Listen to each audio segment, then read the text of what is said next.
Hello friends. तो आज हम इस वीडियो में क्या आप जानते हैं सीरीज का पार्ट 2 देखेंगे, जिसमें क्लास 7 में दिए गए क्या आप जानते हैं से संबंधित बनने वाले महत्वपूर्ण प्रश्नों को डिस्कस करेंगे। इससे पहले ऑलरेडी हमने पार्ट 1 करा रखा है, जिसमें क्लास 6 में दिए गए क्या आप जानते हैं से संबंधित चीज़ों को देखा था। उस वीडियो का लिंक डिस्क्रिप्शन में दिया हुआ है या फिर आप प्लेलिस्ट में जाके देख सकते हैं। ठीक है, तो चलिए फिर शुरू करते हैं और देखते हैं आज का पहला क्या आप जानते हैं। ध्यान दीजिएगा, क्या आप जानते हैं यहाँ पे जो दी गई है इसी से सवाल आगे बनाया गया है, तो ध्यान से पढ़िएगा तभी आंसर आप दे पाइएगा। ठीक है, ध्यान से पढ़ते हुए चलिएगा।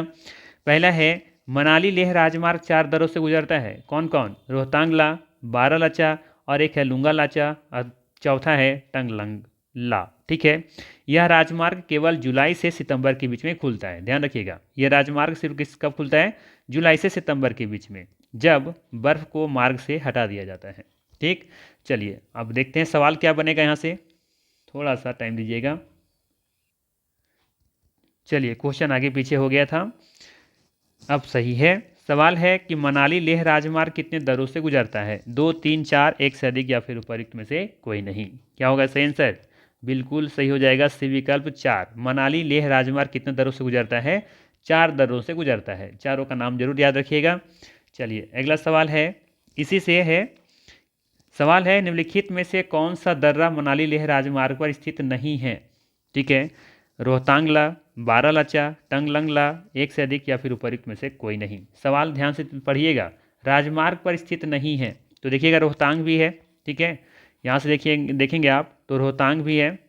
ठीक है, रोहतांग भी है, बारालाचा भी है, लुंगा लाचा भी है, फिर है टंगलंगला भी है।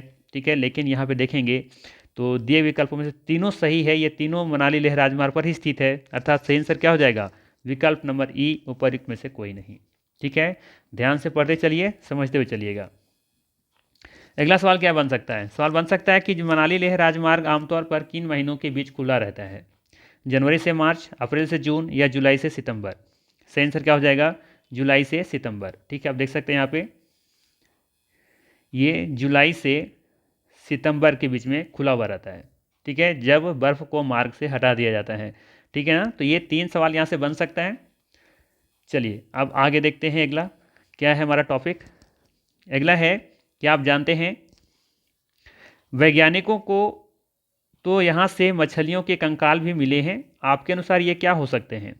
ठीक है, क्या आप जानते हैं वैज्ञानिकों को तो यहाँ से मछलियों के कंकाल भी मिले हैं, आपके अनुसार ये क्या हो सकते हैं? ये आपसे सवाल पूछा गया है। ठीक है, तो इससे क्या सवाल बन सकता है? देखिए देखिए इस तरह का जो सवाल तो यहाँ पे दिए गए हैं ना, यहाँ से सवाल तो नहीं बना पाए, लेकिन इससे जो फैक्ट है, तथ्य है, वो यहाँ पे हमने इंक्लूड कर दिया है। सवाल कैसे बनेगा थोड़ा सा देख लीजिएगा। बट यहाँ पे जो लिखा है ना कि आपके अनुसार ये क्या हो सकता है। ठीक है, तो देखिएगा ध्यान से, मछलियों के कंकाल या जीवाश्म का मिलना यह संकेत देता है कि जिस स्थान पर वे पाए गए हैं वहाँ कभी पानी का स्रोत जैसे समुद्र, नदी, झील मौजूद थी। ठीक है, यही संकेत मिल रहा है ना कि कहीं पर मछली के कंकाल या जीवाश्म पाए गए हैं, इसका मतलब ये है कि वहाँ कभी पानी रहा होगा, जैसे समुद्र, नदी, झील वगैरह। ठीक है, यह भूवैज्ञानिक परिवर्तनों का प्रमाण भी हो सकता है, जिससे पता चलता है कि लाखों साल पहले पृथ्वी की सतह अलग दिखती थी। ठीक है, तो यहाँ सब सवाल किस तरीके से बनाए जा सकते हैं, एक अपने आप से थोड़ा सा कर लीजिएगा इसको मैनेज, क्योंकि इससे सवाल हम नहीं बना पाए, लेकिन हाँ तथ्य जो थे इससे संबंधित वो हमने यहाँ पे इंक्लूड कर दिया है। चलिए आगे देखते हैं। यहाँ पे शब्द शब्द की उत्पत्ति में दे रखा है कि लद्दाख शब्द 2 शब्दों से बना है। ला का अर्थ होता है पर्वतीय दर्रा, जबकि दाख का अर्थ होता है देश। ठीक है, अब देखिए इसे सवाल क्या बन सकता है। सवाल ये बन सकता है कि लद्दाख शब्द में दाख का क्या अर्थ है? लद्दाख शब्द में दाख का क्या अर्थ है? देश, दर्रा, पर्वत, एक से अधिक या फिर उपरोक्त में से कोई नहीं। तो लद्दाख शब्द में दाख का अर्थ होता है देश। ठीक है, जबकि जबकि आप देखेंगे जो ये लद है ना, किधर गया ये, ला का अर्थ जो है, ठीक है, ला का अर्थ क्या होता है? पर्वतीय दर्रा, जबकि दाख का अर्थ क्या है? देश। ये ध्यान रखना है। ठीक है ना, लद्दाख शब्द 2 शब्दों से बना हुआ है। ला का अर्थ होता है पर्वतीय दर्रा, जबकि दाख का अर्थ होता है देश। तो यहाँ पे सवाल क्या था कि लद्दाख शब्द में दाख का क्या अर्थ है? तो ये देश होता है। ठीक है, जबकि ला का अर्थ होता है पर्वतीय दर्रा। चलिए अगला है क्या आप जानते हैं पृथ्वी के सबसे ठंडे स्थानों में से एक द्रास लद्दाख में स्थित है। ठीक है, क्या आप जानते हैं कि पृथ्वी के सबसे ठंडे स्थानों में से एक जो द्रास है ना, कहाँ स्थित है? लद्दाख में स्थित है। चलिए, सवाल क्या बनेगा? सवाल बनेगा कि पृथ्वी के सबसे ठंडे स्थानों में से एक द्रास कहाँ स्थित है? हिमाचल प्रदेश, उत्तराखंड, लद्दाख, एक से अधिक या फिर उपर्युक्त में से कोई नहीं। सही जवाब होगा लद्दाख। पृथ्वी के सबसे ठंडे स्थानों में से एक द्रास कहाँ स्थित है ये? तो ये लद्दाख में स्थित है। ठीक, चलिए अगला देखिए। सहारा के अल अजीजिया क्षेत्र में त्रिपोली लीबिया के दक्षिणी भाग में स्थित है। यहाँ का सबसे अधिक तापमान 1922 में, कब? 1922 में 57.7 डिग्री सेल्सियस दर्ज किया गया था। ठीक है, सहारा के अल अजीजिया क्षेत्र में जो त्रिपोली लीबिया के दक्षिणी भाग में स्थित है, यहाँ का सबसे अधिक तापमान 1922 में 57.7 डिग्री सेल्सियस दर्ज किया गया था। सवाल क्या बनेगा? ध्यान दीजिएगा यहाँ से। सवाल बन सकता है कि सहारा का अल अजीजिया क्षेत्र कहाँ स्थित है? उत्तरी लीबिया में, त्रिपोली के दक्षिणी भाग में, अल्जीरिया में, एक से अधिक या फिर उपर्युक्त में से कोई नहीं। बताइए इसका सही आंसर क्या होगा? सही आंसर हो जाएगा त्रिपोली के दक्षिणी भाग में, है ना। देखिए यहाँ पे ये है ना, लीबिया के दक्षिणी भाग में स्थित है, अर्थात जो त्रिपोली लीबिया के दक्षिणी भाग में स्थित है। ठीक है ना, तो सहारा के अल अजीजिया क्षेत्र कहाँ है? त्रिपोली के दक्षिणी भाग में स्थित है। चलिए अगला सवाल क्या बन सकता है इसी से। अल अजीजिया क्षेत्र में सबसे अधिक तापमान किस वर्ष दर्ज किया गया था? कब किया गया था? 1922 में। ठीक है ना, सवाल किस तरीके से बन सकते हैं, समझ में आ रहा है ना। चलिए आगे इसी से सवाल एक और बन सकता है कि 1922 में अल अजीजिया में कितना अधिकतम तापमान दर्ज किया गया था। ठीक है, सवाल क्या है? 1922 में अल अजीजिया में कितना अधिकतम तापमान दर्ज किया गया था? याद होगा 57.7 सेल्सियस। ठीक है, 57.7 डिग्री सेल्सियस, अर्थात उपर्युक्त में से कोई नहीं इसका सही आंसर हो जाएगा। ठीक है, आप देख सकते हैं यहाँ पे किधर गया, ये रहा। ठीक है, 57.7 डिग्री सेल्सियस, तो इसमें विकल्प में कहीं दिख नहीं रहा होगा आपको। ठीक है, तो ई विकल्प यहाँ पे बिल्कुल ही सही हो जाएगा। चलिए अगला पॉइंट, जब रेत को पवन उड़ा ले जाती है तो वहाँ गर्त बन जाती है। जहाँ गर्त में भूमिगत जल सतह पर आ जाता है वहाँ मरुद्यान बनते हैं। आ रही बात समझ में कि जब रेत को पवन उड़ा ले जाती हैं तो वहाँ गर्त बन जाती हैं। ठीक है, यानी कि खाई टाइप का बन जाता है। जहाँ गर्त में भूमिगत जो जल होता है ना, सतह पर आ जाता है, जिससे क्या होता है वहाँ पे मरु उद्यान बन जाते हैं। ये क्षेत्र उपजाऊ होते हैं, लोग इनके आसपास निवास करते हैं एवं खजूर के पेड़ तथा अन्य फसलें उगाते हैं। कभी कभी यह मरुद्यान असामान्य रूप से बड़ा भी हो सकता है। मोरक्को में टेफिलालेट, जो टेफिलालेट है ना, ये मरुद्यान ऐसा ही एक विशाल मरुद्यान है जो लगभग आप देखेंगे तो 13,000 वर्ग किलोमीटर के क्षेत्र में फैला हुआ है। ठीक है, तो सवाल ये भी पूछा जा सकता है कि टेफिलालेट कहाँ है, या टेफिलालेट का कितना किलोमीटर वर्ग एरिया में फैला हुआ है। इस तरह के सवाल बन सकते हैं। चलिए देखते हैं सवाल क्या बनाया गया है यहाँ पे। सबसे पहला बनाया गया है कि मरु उद्यान का निर्माण कैसे होता है? जब बर्फ पिघलती है, जब रेत को पवन उड़ा ले जाती है और गर्त में भूमिगत जल सतह पर आ जाता है, या जब बारिश बहुत अधिक होती है, एक से अधिक या फिर उपर्युक्त में से कोई नहीं। सिंपल सा सवाल, सिंपल सा आंसर। ठीक है, मरुद्यान का निर्माण कैसे होता है? जब रेत को पवन उड़ा ले जाती है और गर्त में भूमिगत जल सतह पर आ जाता है।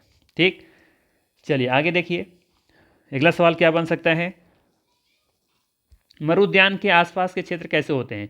बंजर होते हैं, पथरीले होते हैं, उपजाऊ होते हैं, या एक से अधिक या फिर उपर्युक्त में से कोई नहीं। सही आंसर क्या हो जाएगा? उपजाऊ होते हैं। मरुद्यान के आसपास वाला जो क्षेत्र होता है वो क्या होता है? उपजाऊ होता है। ठीक है, फर्टाइल होता है।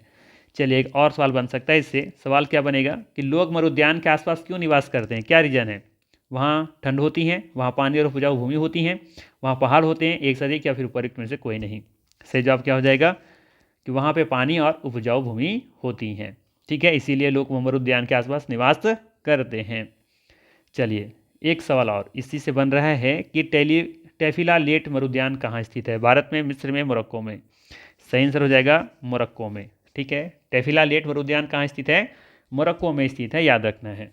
ठीक है, अगर सेशन अच्छा लग रहा हो तो लाइक ज़रूर कीजिएगा। अगर अभी तक लाइक नहीं किए हैं तो लाइक ज़रूर कीजिए, चैनल पर नहीं है तो सब्सक्राइब जरूर कर लीजिएगा। ठीक, चलिए अगला सवाल फिर इसी से है कि टेफिलालेट मरुद्यान कितने वर्ग किलोमीटर के क्षेत्र में फैला हुआ है? सवाल है टेफिलालेट मरुद्यान कितने वर्ग किलोमीटर के क्षेत्र में फैला हुआ है? 1300 वर्ग किलोमीटर, 130 वर्ग किलोमीटर, या फिर 13,000 वर्ग किलोमीटर? तो याद होगा 13,000 वर्ग किलोमीटर में ये फैला हुआ है। ठीक है, यहाँ पे आप देख सकते हैं 13,000 वर्ग किलोमीटर, है ना। चलिए आगे देखते हैं अगला पॉइंट। आपको यह जानकर आश्चर्य होगा कि आज का सहारा रेगिस्तान एक समय में पूर्णतः हरा भरा मैदान था। सहारा की गुफाओं से प्राप्त चित्रों से ज्ञात होता है कि यहाँ नदियाँ तथा मगर पाए जाते थे। हाथी, शेर, जिराफ, शुतुरमुर्ग, भेड़, पशु तथा बकरियां सामान्य जानवर थे, परंतु यहाँ के जलवायु परिवर्तन ने इस बहुत गर्म व शुष्क प्रदेश में बदल दिया। जलवायु परिवर्तन ने इसे बहुत गर्म व शुष्क प्रदेश में बदल दिया। किसको? जो सहारा रेगिस्तान है। आइए सवाल क्या बनता है इससे। सवाल बनेगा कि आज का सहारा रेगिस्तान एक समय में कैसा था। बहुत गर्म और शुष्क था, पूर्णतः हरा भरा मैदान था, बर्फीला प्रदेश था, एक से अधिक या फिर उपर्युक्त में से कोई नहीं। क्या बनेगा? ये हो जाएगा बी विकल्प, पूर्णतः हरा भरा मैदान था। आज का सहारा जब रेगिस्तान देखते हैं ना, एक समय में ये पूर्णतः हरा भरा मैदान था। चलिए अगला सवाल क्या बनेगा। सवाल बन सकता है कि सहारा की गुफाओं से प्राप्त चित्रों से वहाँ किन जानवरों के होने का पता चलता है। हाथी, शेर, जिराफ, मगर, भेड़, बकरियां, शुतुरमुर्ग, पशु, एक से अधिक या फिर उपर्युक्त में से कोई नहीं। सही आंसर हो जाएगा डी विकल्प, सभी। अब देखेंगे कि वहाँ पे हाथी, शेर, जिराफ, मगर, भेड़, बकरियां, शुतुरमुर्ग, पशु सभी के चित्र जो वहाँ पे देखने को मिले हैं। इससे पता चलता है कि सहारा की गुफाओं में कभी ये सब चीज़ जीव निवास करते थे। ठीक है, तो डी विकल्प सही हो जाएगा। चलिए एक सवाल और इसी से बन रहा है। सवाल क्या बन रहा है कि किस कारण से सहारा रेगिस्तान बहुत गर्म व शुष्क प्रदेश में बदल गया। किस कारण से सहारा रेगिस्तान बहुत गर्म व शुष्क प्रदेश में बदल गया। भूकंप, ज्वालामुखी, जलवायु परिवर्तन, एक से अधिक या फिर उपर्युक्त में से कोई नहीं। सही आंसर हो जाएगा जलवायु परिवर्तन। ठीक है, जलवायु परिवर्तन के कारण सहारा रेगिस्तान बहुत गर्म व शुष्क प्रदेश में बदल गया।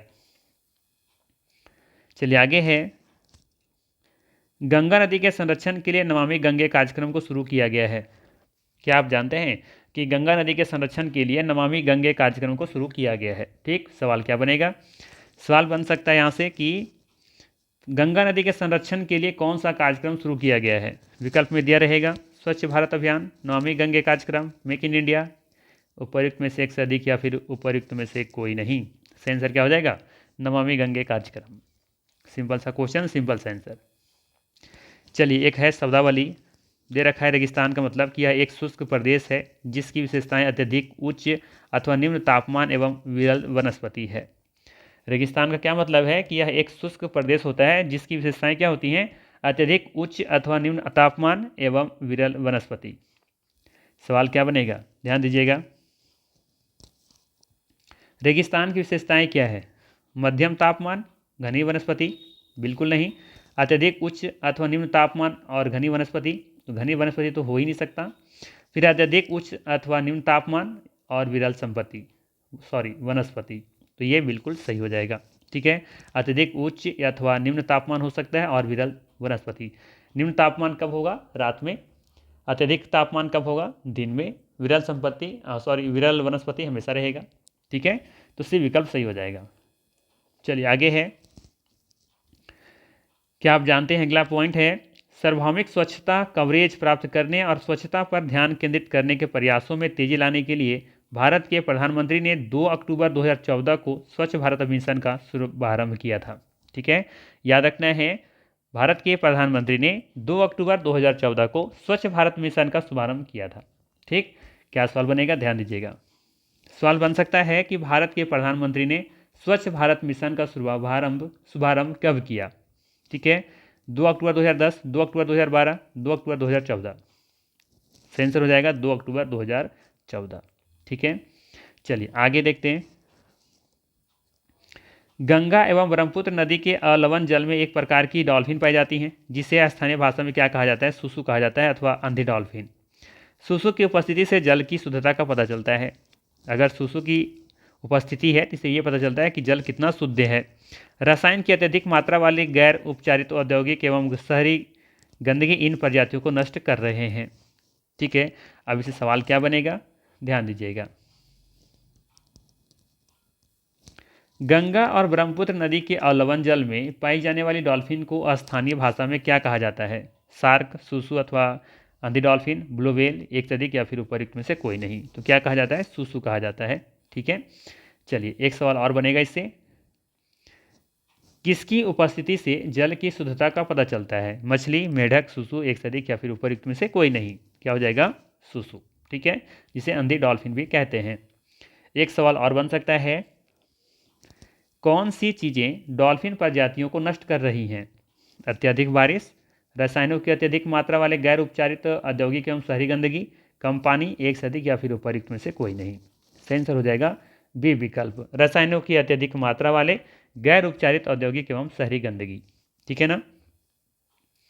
चलिए अगला है, वेदिकाओं का निर्माण खड़ी ढलानों पर समतल सतह बनाकर कृषि करने के लिए होता है। ढलान को इसलिए हटाया जाता है ताकि जल का प्रवाह तीव्रता से ना हो। ठीक है, ढलान को इसलिए हटाया जाता है क्योंकि जल का प्रवाह तीव्रता से ना हो। अगर जल की प्रवाह तीव्रता से होगा तो जैसी बात है मिट्टी का पर्दन होगा। ठीक है, फसल बह जाएंगे। इसीलिए क्या किया जाता है कि जल की तीव्रता ना हो, इसीलिए क्या किया जाता है, उसको समतल किया जाता है ढलानों को। कुछ इस तरीके से आप देख सकते हैं, इसे समतल किया गया है। ठीक है, यही है वेदिका कृषि। अब सवाल क्या बनेगा देखिएगा, खड़ी ढलानों पर वेदिकाओं का निर्माण मुख्य रूप से किस उद्देश्य के लिए किया जाता है? जल प्रवाह की तीव्रता बढ़ाने के लिए, समतल सतह पर कृषि करने के लिए, वन्य जीवों के आवास के लिए, या एक से अधिक होगा या फिर उपयुक्त में से कोई नहीं। सिंपल सा, समतल सतह पर कृषि करने के लिए। ठीक है, जल प्रवाह की तीव्रता बढ़ाने के लिए नहीं, जल प्रवाह की तीव्रता घटाने के लिए खड़ी ढलानों पर वेदिकाओं का निर्माण किया जाता है। ठीक है ना। चलिए आगे है शब्दावली में जनसंख्या घनत्व। जनसंख्या घनत्व का अर्थ क्या है? एक वर्ग किलोमीटर क्षेत्र में रहने वाले लोगों की संख्या। जैसे उदाहरण की बात करें, उत्तराखंड का जनसंख्या घनत्व 189 है। ठीक है, जबकि पश्चिम बंगाल का 1029 है, जबकि बिहार का 1102 है। ठीक है, जनसंख्या घनत्व का क्या मतलब है? एक वर्ग किलोमीटर क्षेत्र में रहने वाले लोगों की संख्या। अर्थात मान लो कि 1 किलोमीटर का ये हो गया। ठीक है, इसकी लंबाई मान लो यहाँ से 1 किलोमीटर है, ये भी 1 किलोमीटर है, ये भी 1 किलोमीटर, ये भी 1 किलोमीटर। अब इसमें रहने वाले लोगों की संख्या कितनी है, इसी को कहा जाता है जनसंख्या घनत्व। सवाल क्या बनेगा, जनसंख्या घनत्व का क्या अर्थ है?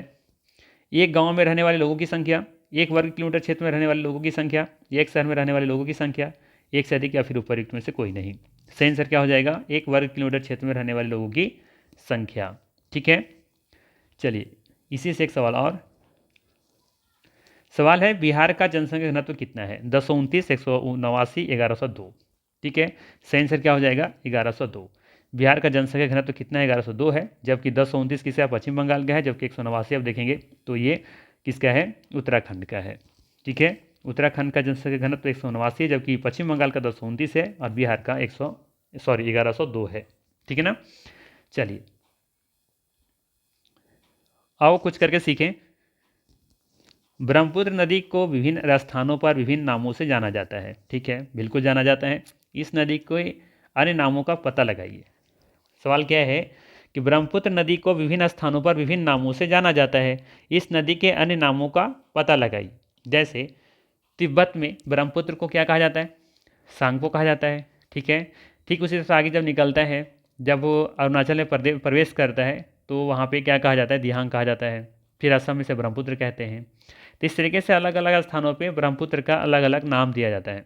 ठीक है, तो वही यहाँ पे पता करने के लिए बोला था। सवाल क्या बनेगा वो देखिए। सवाल है यहाँ पे कि ब्रह्मपुत्र नदी को तिब्बत में किस नाम से जाना जाता है? जमुना, दिहांग या फिर सांगपो? क्या हो जाएगा? सांगपो।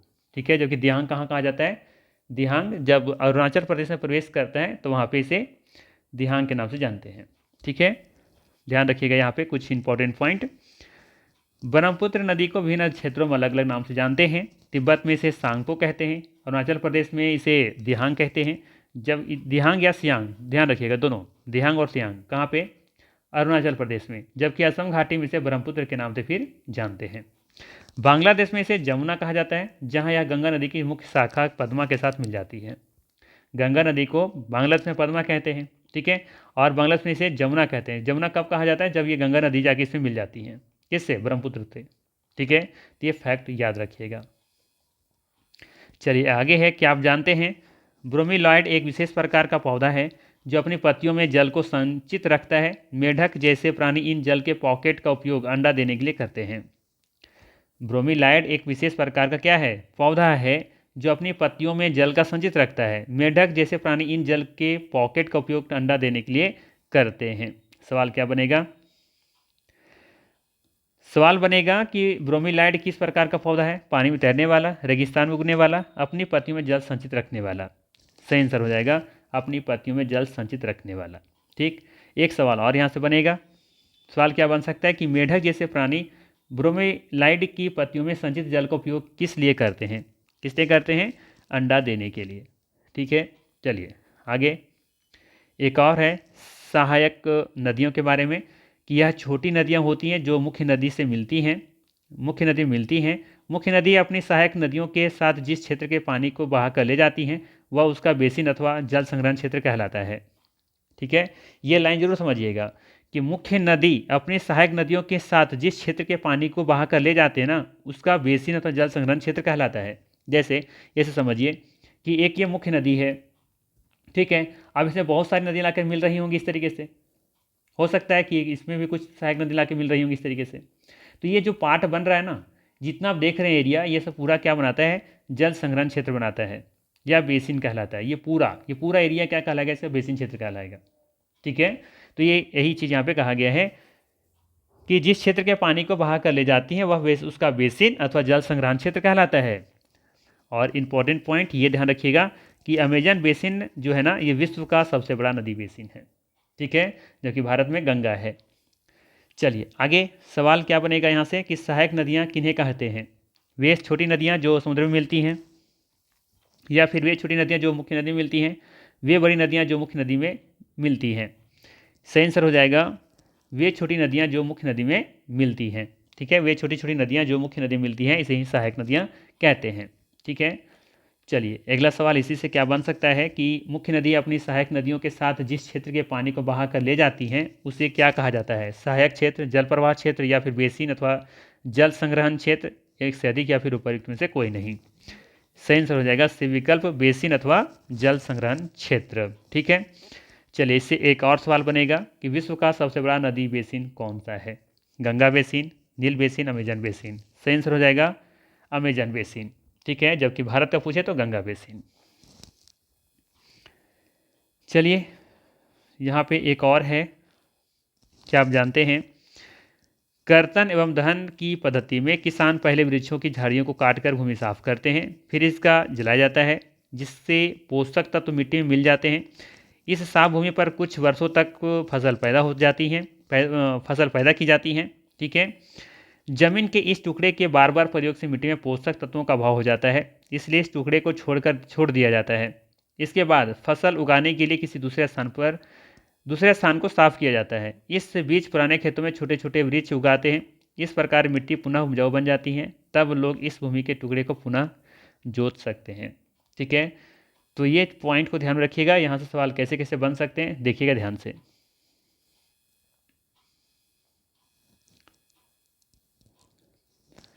सवाल बनेगा कर्तन एवं दहन की पद्धति में किसान सबसे पहले क्या करते हैं? फसल पैदा करते हैं। ठीक है, फसल पैदा करते हैं, या फिर वृक्षों एवं झाड़ियों को काटकर भूमि साफ करते हैं, या जमीन के टुकड़े को छोड़ देते हैं, एक से अधिक होगा या फिर उपयुक्त में से कोई नहीं। तो सबसे पहले क्या करते हैं? वृक्षों एवं झाड़ियों को काटकर भूमि साफ करते हैं। ठीक है, कर्तन एवं दहन की पद्धति में किसान सबसे पहले क्या करते हैं? वृक्षों एवं झाड़ियों को काटकर भूमि साफ करते हैं। ठीक है, इसके बाद है काटने के बाद वृक्षों एवं झाड़ियों को क्यों जलाया जाता है? सवाल बन सकता है कि काटने के बाद वृक्षों एवं झाड़ियों को क्यों जलाया जाता है? ताकि ज़मीन सुंदर दिखे, ताकि पोषक तत्व मिट्टी में मिल जाए, ताकि धुआं हो, एक से अधिक या फिर उपयुक्त में से कोई नहीं। सही आंसर हो जाएगा ताकि पोषक तत्व मिट्टी में मिल जाए। ठीक, और क्या सवाल बन सकता है? इससे बन सकता है यहाँ पे कि ज़मीन के एक ही टुकड़े के बार बार प्रयोग से क्या होता है? मिट्टी में पोषक तत्व बढ़ जाते हैं, मिट्टी और उपजाऊ बन जाती हैं, मिट्टी में पोषक तत्वों का अभाव हो जाता है, बड़े वृक्ष उगाते हैं। सही आंसर हो जाएगा यहाँ पे मिट्टी में पोषक तत्वों का अभाव हो जाता है। अगर बार बार प्रयोग किया जाएगा तो क्या होगा? जाहिर सी बात है मिट्टी में पोषक तत्व का अभाव हो जाएगा। सी विकल्प सही हो जाएगा। एक सवाल और है यहाँ पे इसी से कि जब मिट्टी में पोषक तत्वों का अभाव हो जाता है तब किसान क्या करते हैं? उस टुकड़े को छोड़ देते हैं और नया स्थान साफ करते हैं। ठीक है, ये विकल्प सही हो जाएगा। एक सवाल और इसी से बन सकता है कि पुराने छोड़े हुए खेतों में मिट्टी पुनः उपजाऊ कैसे बन जाती है? विकल्प में है किसान उसमें खाद डालते हैं, छोटे छोटे वृक्ष उगाते हैं और प्राकृतिक प्रक्रिया होती है, लोग उसे पुनः जोतते हैं, एक से अधिक या फिर उपयुक्त में से कोई नहीं। बताना है पुराने छोड़े हुए खेतों में मिट्टी पुनः उपजाऊ कैसे बन जाती है? सही आंसर हो जाएगा, छोटे छोटे वृक्ष उगाते हैं और प्राकृतिक प्रक्रियाएं होती हैं। ठीक है, बी विकल्प सही होगा। चलिए, तो ये था महत्वपूर्ण इतना सारे प्रश्न। और याद रखिएगा कि अभी ये इस क्लास 7 का भी समझिए तो पार्ट 1 सिर्फ हुआ है। इसका कम से कम 2 वीडियो और लगेगा, क्योंकि इसमें बहुत सारे दिए हुए इस तरह के तथ्य जिसको आप करवाना है हमें। तो ये वीडियो 1 था इसका, क्लास 7 का। इसमें 2 वीडियो और आप लोग को देंगे। ठीक है, तो वेट कीजिएगा। और ये सेशन अच्छा लगा हो तो लाइक ज़रूर कीजिएगा, चैनल पर नए हैं तो सब्सक्राइब जरूर कीजिएगा। और हाँ, कमेंट करने वालों को धन्यवाद। और जो नहीं करते, चाहे जो भी आपको लगे, अच्छा है बुरा है, कुछ तो कमेंट आप लोग जरूर किया कीजिए। ठीक है, उससे थोड़ा सा मोटिवेट होने का मौका मिलता है। ठीक, तो चलिए फिर मिलते हैं इसी तरह के नेक्स्ट वीडियो में। Thanks for watching.